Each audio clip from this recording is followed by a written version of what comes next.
Got a 2014 F-150 with four-wheel drive IWE actuator issues. You'll be driving. Most common symptom is you'll be driving down the road or making turns, and you'll hear a grinding noise or a gear-on-gear not meshing type issue.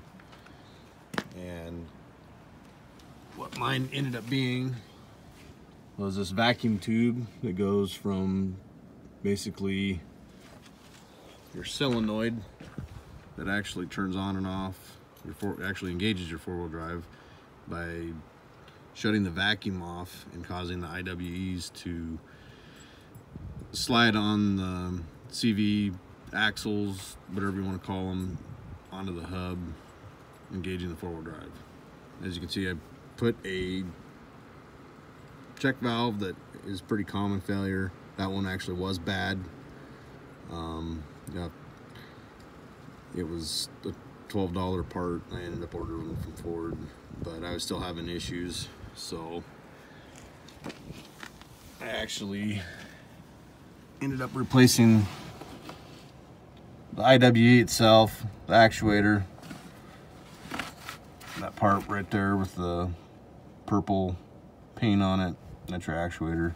It was even full of water, so I figured it was probably a seal issue or I had something else going on, and it had went on long enough that it destroyed the gear ring on the hub. So I ended up doing the hub also, and was still having issues after I'd replaced all this stuff.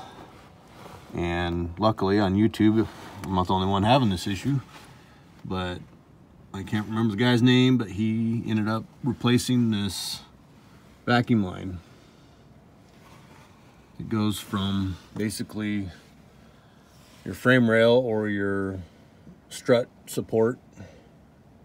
There's two lines. The other line runs all the way over to the other side. That's what engages your passenger side. But the rip in the line was basically right above this zip tie. And that's probably where my water ended up coming from, was with this being, when you turn hard left or hard right, it was flexing enough to where it would open up and cause water or dirt, whatever else, to go down in there. And sure enough, there it is. You can see the split.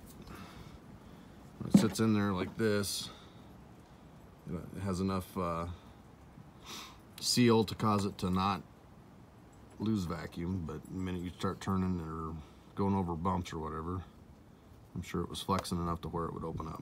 And I'm pretty certain that's where my water came from.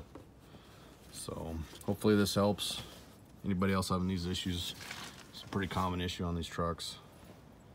And I think Ford pretty much used those from the late 90s all the way up till the newer ones, just different types of vacuum lines and check valves.